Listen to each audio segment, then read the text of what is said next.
Hey guys, how's it going? My name is Tobiaz and welcome back to another video today on my channel. On this one, we're going to be going over episode 3 of season 6 of Fear the Walking Dead. In this episode, we saw some amazing moments, but before we get into all of it, I just gotta warn you guys for any spoilers for episode 3. If you guys haven't seen it, I highly recommend going to watch the episode. And with that being said, we're gonna hop right into it. So if you guys do enjoy the video, please be sure to leave a like down below and also subscribe for future Walking Dead content in the future. So let's get into this. We finally saw the reunion of Dwight and Sherry on the show. We've been waiting for this since basically the middle of season 8 of The Walking Dead.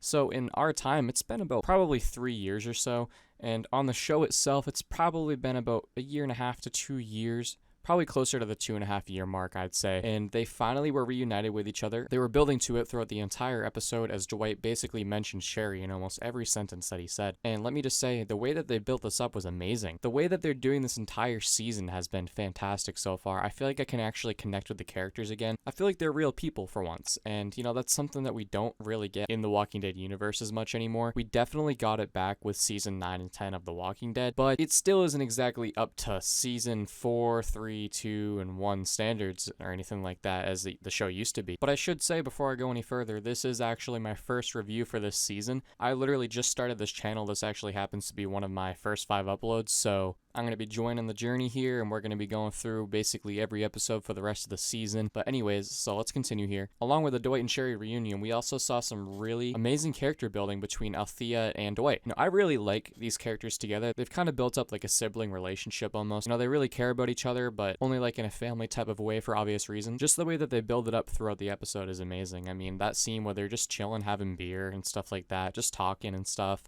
And they're actually like real people, like I said earlier, and it's just amazing to see. And I also like where they did the body camera scene in the episode where Althea was going around killing walkers. I thought that was really immersive. It almost felt like a video game, which is really cool, and we don't really see that stuff very often on the show either. And so in the episode, Althea and Dwight, they're basically, they're working for Virginia, and they're going around and they're going to be essentially seeing what happened to people and how their communities failed and how their groups all died and stuff like that. They basically just have to study dead people and like see basically how they went down, what's going on, and they just want to make sure the same thing doesn't happen to Virginia's community, and that's what she has them go around looking for.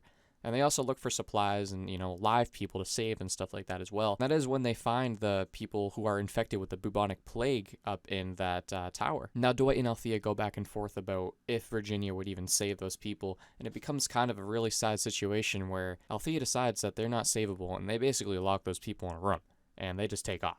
Eventually, that circles back around, and that girl, Nora, shows up later in the episode, and she basically begs them to call Virginia and help save them. Now, luckily, that ends up being solved when Althea makes it to the roof, because she's trying to get to the roof of this tower so that she can contact Isabel, which was another amazing scene in the episode.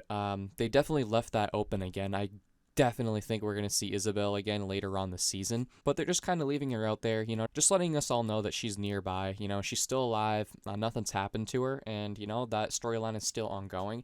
I think what they gave us in this episode was definitely good for now.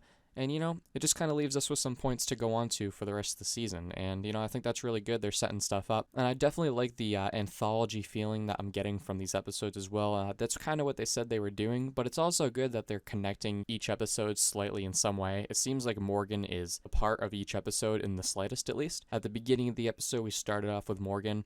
And let me just say, that scene was amazing, too.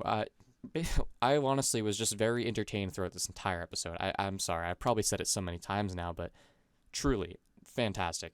I love how Morgan kind of felt like Morgan again there. He brought up Dwayne and he brought up his wife and stuff like that. He brought up a really good point where he was, I think he said 16 different somebodies since this whole thing started, and it's just very true. We've seen Morgan change so much throughout this series. It's unbelievable. Not only this series, but on The Walking Dead as well.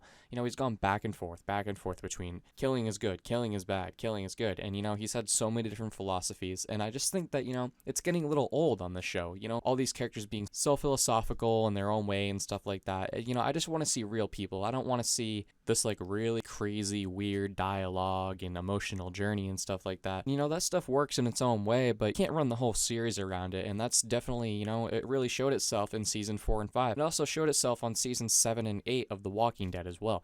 It was the same idea. But at the end of the day, it's just good to see that we're finally getting away from that, and I cannot be more happy with these first 3 episodes of Fear.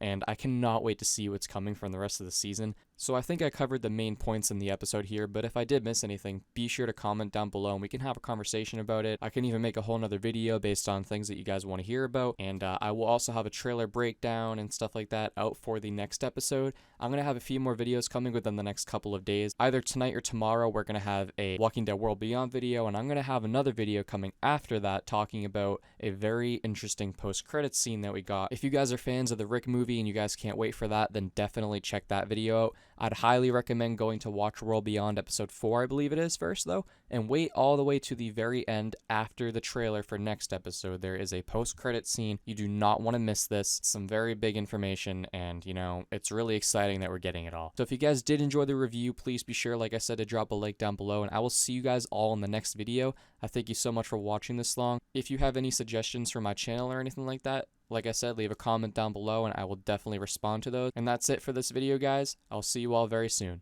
Peace.